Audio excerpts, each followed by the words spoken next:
Hey guys, welcome back to Andy's Dinosaur Reviews. You can see right here looking in front of you that today we are going to look at some more Jurassic World Fallen Kingdom figures, and this time we are looking at the Pachycephalosaurus. This is the second Pachycephalosaurus from the Fallen Kingdom film toy line that I've had on this channel, but these were actually out before the other one that I had reviewed. I just happened to not get them on the channel until now. But basically what it is this one here is the Legacy Edition of Pachycephalosaurus. This one, although you can't see it at this point in time, is the battle damage version of the Pachycephalosaurus. So this one is the older, technically, just a Jurassic Park type version. Well, I guess Lost World Jurassic Park, because that's the film that he's from. And this one, although there was no Pachycephalosaurus in the Fallen Kingdom film, or at least not that I saw. If he happened to be in there when they were all running down the hill, I don't know. I didn't notice him. But either way, that is the Fallen Kingdom version, although I don't really know where the paint job was inspired from, because I don't ever recall seeing this coloration on a Pachycephalosaurus previously, although the Legacy version does really quite resemble the one that we saw in the Lost World. So let's go ahead and take a closer look. Starting with the battle damage one. Now I feel like the sculpts of both are really similar, if not the same, with some minor differences in between. But you can see that the head sculpt is beautiful on this Pachycephalosaurus. As we've come to expect from everything Mattel has been releasing, there is just tons and tons of detail put into this. And the paint on this one, although I'm not a huge fan of the coloration of it, I feel like the paint on the head looks really nice. You can see that dome head has a lot of sculpt work been put into it. Lots of little cracks and crevices all over the place. The little horns that stick out all over look very nice as well. And they are all over the place. The beak of the animal has some significant detail in it. And the entire area around the eye really looks nice as well. So the head sculpt is beautiful. One thing to always look out, especially on these Packies, as I've noticed, is that the eyes are often painted very poorly. It took me actually about 3 different Walmart visits before I could even find one Pachycephalosaurus that I was okay with buying from the battle damage ones, because I try to get the ones that don't have the messed up eyes. As me being a collector, that's a pretty big issue to me. And you can see the eyes are really perfect and beautiful on this one. A nice yellow color with a black pupil. They are glossed, so they look very real. But like I said, it took quite a while before I actually found one with eyes decent enough to buy. You can see that the head is articulated, so that's a plus as far as the playing goes with this figure. Coming down to the neck, you can see that the sculpt work is very nice. Beautifully done. The scales look very nicely done the whole way down. Unfortunately, on the back of the neck, you can see if the dinosaur's head is down, you definitely see that little seam area where the swivel is for it to turn. But it's not that big of a deal in my opinion. If you really don't want to see it, you can keep his head up. But how else are you really going to get the head to move unless you do that? It's kind of like right here with the arms where you have to see this. They could have put a little bit of the sculpting of the dinosaur over this very smooth plastic piece, really, because the arms are articulated to go up, and then of course forward and back. But they didn't, they chose not to. Just a plastic, smooth plastic piece there. But regardless, it's still a nice figure. Again, some more beautifully sculpted scales all over the body.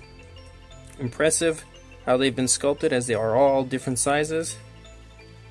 The underside, the underbelly is very nicely sculpted as well. There's no difference in coloration between the upper and the lower part of the body of the animal. Legs are sculpted very nicely. I really love the feet. Unfortunately, there's no paint on the claws of the feet or the hands on this figure. I don't know why they chose not to put any of that on there. But the sculpt work of it is really nicely done. See some nice musculature. Huge calf muscles. Those calf muscles are absolutely gigantic.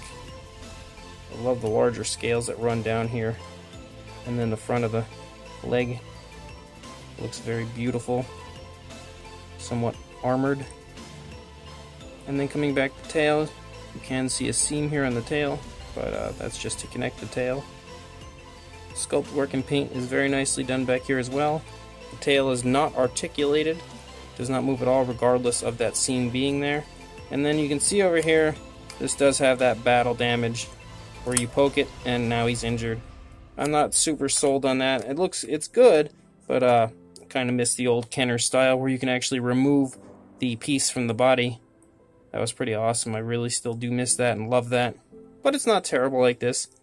At least you won't lose this piece like all of us who have the Kenner figures always had that struggle of losing the skin that goes over the dinosaur and then never knowing where it is. But regardless, the sculpt of this figure is really beautiful. Now taking a look at the Legacy version, which is definitely, in my opinion, the superior version, as far as coloration for sure. I really think the beautiful coloration on this one looks nice. You can actually see that the head is a slightly different shade of color than the neck and the body, as are the legs and arms and the tail. An ever so slightly difference in coloration, as the body is a little bit lighter of a coloration. You can see that the eyes look very nice on this one as well. Very beautifully painted on. Sculpt work again top notch. It's a little bit possible, in my opinion, that there was a little more paint done to the other Packy, but that may just be my brain playing tricks on me. But it feels like there's a little less as far as paint that's been put into the Legacy version, but I really like the appearance of this one much more than the other one. This one's head does not go up and down like the Legacy version, but that's because it has this neck that goes in and out, which is the action feature of this. You press the tail down, and as you can see, he headbutts the crap out of anything in front of him. Arms are articulated. They go up and down and out, forward and back, I mean. And then again, the legs, I didn't mention the legs are articulated on the other one, but that's pretty obvious. They are articulated. They go out, and they also go forward and back. The tail is articulated on this one, as I just showed you, but that's just because that's how you maneuver the head with the action feature. But other than that, I feel like the sculpt of this one is identical, probably, to the other one. The only difference, aside from the action features, this being the headbutting version of the Legacy series, and the other one being a battle damage version, is the tail. The tails are definitely different, and I will show you that right now. So you can see right there that the tails are definitely sculpted differently. They are quite different. So that's honestly, I'm pretty sure the only difference as far as sculpt goes on these figures is just the tails. So I really like both of these figures, although my favorite is definitely the Legacy edition, just because of the paint job. I like the coloration of that one much more than I like the coloration of the battle damage version, even if the battle damage kind of appears to have a little bit more as far as coloration goes. Just basically, like, I think that this darker brown here, and then you got like this lighter brown, and then you've got this greenish color, and then you got the little bit of difference of coloration up here in the dome, whereas this one just has the dome, the blue, and this body coloration. Although I guess technically the legs and arms and the head and the tail are a different coloration than the body on this one, but that's not the case on the battle damage. That is just the same color all over. So I guess really they are about equal as far as paint goes, but either way, I definitely like the look of the Legacy series better. As far as the size goes, from head to tail, you're looking at about 8 inches on the battle damage one, and about almost 4 3/4 inches or so high for the Legacy series.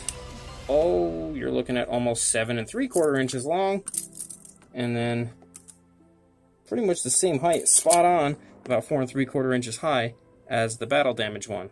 For a size comparison, there's Mr. Papo T-Rex next to the Pachycephalosaurus figure, so you can see that as far as the Mattel Jurassic World Fallen Kingdom toy line goes, these are some decent sized figures, but they are nowhere near the biggest of the series, but they are quite nicely sized regardless. So without question, this Jurassic World Fallen Kingdom toy line by Mattel is awesome, and is continuing to be awesome, and will probably continue to be awesome for as long as Mattel has the license, because they do not spare any expense, in the words of John Hammond. When they create their figures, I feel like their figures are always so beautifully sculpted, and quite possibly the best sculpts that we've ever gotten in any toy line from Jurassic Park ever.